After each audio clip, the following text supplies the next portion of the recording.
বলা হয় এটা হলো রাসেল মিয়া। টাকা খেয়ে রাসেল মিয়ার হয়ে ভন্ডামি করছে এই যে এই লোকটা। সুপারস্টার হিরো রাসেল মিয়া।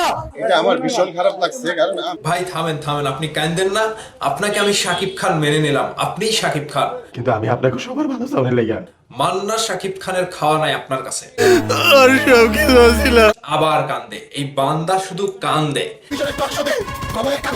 এবং এর পাশাপাশি কয়েকটা বান্দা রয়েছে, এরা প্রশংসা গায়। সুপারস্টার হিরো রাসেল মিয়া। শুনতে পেলেন?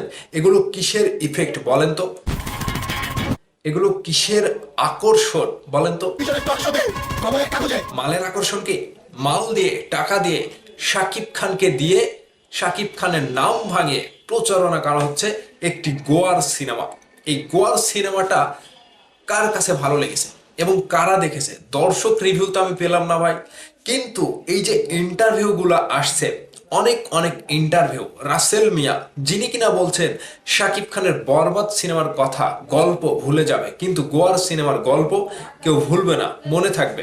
আবার অনেকে এসে বলছে এরা যারা ইফেক্টধারী লোক, মালের ইফেক্ট পড়েছে এদের উপরে। বাংলাদেশে একমাত্র সুপারস্টার রাসেল মিয়া, মান্না, মারুফ এবং রাসেল মিয়া, শাকিব খান নাই। আমি রাসেল মিয়াকে শাকিব খানে মেনে নিলাম, কিন্তু কোন জায়গাতে? হাস্যকর জায়গাতে। শাকিব খানের কাছে এরা কি আসলে কোনো নায়ক? বাংলার একটা নায়ক আপনি হতে চলেছেন, সেটা সিনেমা দিয়ে। কিন্তু কোন সিনেমা? আপনার সিনেমা সুপারহিট হচ্ছে, আপনার সিনেমা রিয়েকশনের দিক থেকে ভালো হচ্ছে, কোন জায়গায়? হাস্যকরের জায়গায়। শাকিব খানের একটা সিনেমার ডায়লগ দিতে আপনার ফেটে যাবে, গোয়ার ফেটে যাবে। যেটা বলছি, শাকিব খানের একটা সিনেমার এক্সপ্রেশন দিতে আপনার মতো রাসেল মিয়াকে 100 বছর তপস্যা করতে হবে। শাকিব খানের একটা সিনেমার ঘাড় ঘোরানোর ডায়লগটা দিতে হলে, এক্সপ্রেশনটা দিতে হলে আপনার মতো রাসেল মিয়া আরো 100 বার জন্ম নিতে হবে। এটা যদি আমি ভুল বলে থাকি তাহলে কান কেটে ফেলবো। বাংলাদেশে অনেক চাটুকার নায়ক রয়েছে যারা নিজেকে নায়ক না বলাতে শাকিব খানকে হিংস মারে। বাংলাদেশে অনেক টাকাখোর রয়েছে যারা শাকিব খানকে পচায়, শাকিব খানের নামের সাথে নাম জুড়ে দিয়ে আরেকজন নায়ককে উপরে তোলে। ঠিক এই যে লোকটি শাকিব খান, মান্না এবং মারুফের মতো নায়কদেরকে নিয়ে কথা বলে, এদের কতটুকু যোগ্যতা, কতটুকু অশিক্ষিত, কতটুকু মূর্খতা এদের ভেতরে রয়েছে আমি জানি না। কিন্তু এরা এসে যেভাবে বলছে আগামী 100 বছরেও মান্নার মতো কোনো নায়ক কি বাংলাদেশে আসবে? দেখেন, এরা যারা কথা বলছে এদের ভেতরে একটা ইফেক্ট, গোয়ার ইফেক্ট। আর এই গোয়ার ভরা ইফেক্ট পূরণ করেছে মালে, টাকাতে। টাকা খেয়ে ভণ্ডামি করতে সবাই পারে। আজকে শাকিব খানের সিনেমার টিকিট 2টা বিক্রি হয়, রাসেল মিয়ার সিনেমার টিকিট বিক্রি হয় 42টা। বুঝতে পেরেছেন ইফেক্টটা কোথাকার? আচ্ছা, মেনে নিলাম শাকিব খানের বরবাদ সিনেমা চলে না, গল্প ভালো না, মানুষ মনে রাখবে না।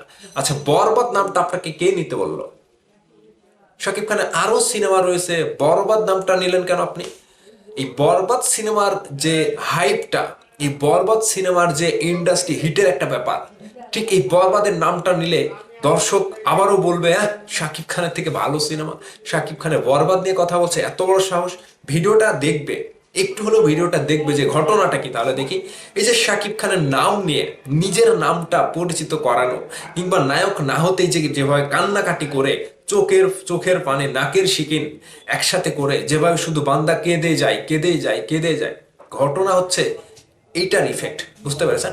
এখন ইন্ডাস্ট্রিতে অনেক পাগলামি করবে, ইন্ডাস্ট্রিতে অনেক কান্নাকাটি করবে, ইন্ডাস্ট্রিতে মানে ডিগবাজি মারবে, এরকম নায়কের তো অভাব নাই। কিন্তু মূল ইন্ডাস্ট্রির ধারক ও বাহক, এক কথায় দ্য মেগাস্টার, দ্য কিং খান একটা সময় ছিল চিত্রনায়ক মান্না ভাই। তার অভিনয়ের প্রশংসা এখনো বাংলার পা ফাটা মানুষ করে। আর রাসেল মিয়ার অভিনয় দেখে কি বলে, তো পাগলা, আপনার পাগলা গারদে ভর্তি করে রাখেন। এ তো ঢং, মানে কি শুধু কান্নাকাটি করে, চিল্লাই, গোয়ার ফাটায়, মানে কি এগুলো বুঝি না।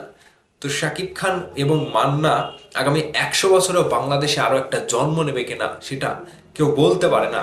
আর ইন্ডাস্ট্রির কিছু চাটুকার রয়েছে যারা এসে বলে যে রাসেল মিয়ার ভেতরে মান্না ভাইকে খুঁজে পেয়েছি, রাসেল মিয়া মান্না ভাই হয়ে ফিরে এসেছে। ঘটনাটা বুঝতে পেরেছেন? এটা ইফেক্টটা কিসের? মালের ইফেক্ট। দর্শকদের রুচিবোধ থাকলে এরকম কৌতুক কিংবা এরকম মানে হাস্যকর কোনো সিনেমা হলে কেউ নিবে? আচ্ছা, দর্শকদের রুচিবোধের আগে আমি হল মালিকদের রুচিবোধের কথা বলি, যে এগুলো আপনাদের সিনেমা হলে কারা দেখতে যাচ্ছে একটু কি বুঝতে পারছেন? একটু হিসেব করেছেন? রাসেল মিয়ার সিনেমা যদি একটা সিনেমা মানে সিনেমা হলে প্রচার হয়, সেই সিনেমা হলে শাকিব খানের সিনেমা চলার কথা না, চলবে না। কারণ শাকিব খানের দর্শকরা যেই সিনেমা দেখে, সেই একই সিনেমা হলে গিয়ে রাসেল মিয়ার মতো এই ভ্যাবানো কান্দাকাটি করা এগুলো তো দেখার কথা না রে ভাই। রুচিতে তো বাঁধবে। হ্যাঁ, আমি একটা চেয়ারে বসে আছি 200 টাকা 300 টাকা টিকিট কেটে, সেখানে দ্য মেগাস্টার শাকিব খানকে দেখছি, মান্নাকে দেখছি, এটা হচ্ছে আমার টাকা ওয়াসিল। কিন্তু আমি যদি ওই একই সিটে বসে রাসেল মিয়াকে পর্দায় দেখি, ভেতরে কেমনটা রাগ হবে একটু বুঝতে পারছেন কি? তো দর্শকদের কাছে ছেড়ে দিতে চাই, চিত্রনায়ক মান্নাকে ছোট করে, শাকিব খানকে ছোট করে রাসেল মিয়া হয়ে গেছে বাংলাদেশের সুপারস্টার কিং খান। বিষয়টা আপনাদের কাছে কতটুকু হাস্যকর কিংবা কতটুকু যুক্তিসঙ্গত ব্যাপার? এরা হচ্ছে শাকিব খানকে ব্যবহার করছে, মান্নাকে ব্যবহার করছে। এদের সিনেমার যদি এতটাই গোয়ার ভর্তি জোর থাকতো, তাহলে তো আর শাকিব খানের বরবাদের নাম নিতে হতো না, মান্নার নাম নিতে হতো না, মারুফের নাম নিতে হতো না। কথা ঠিক কিনা? আপনাদের মতামত কমেন্ট করে জানাবেন অবশ্যই। ভালো থাকবেন সবাই।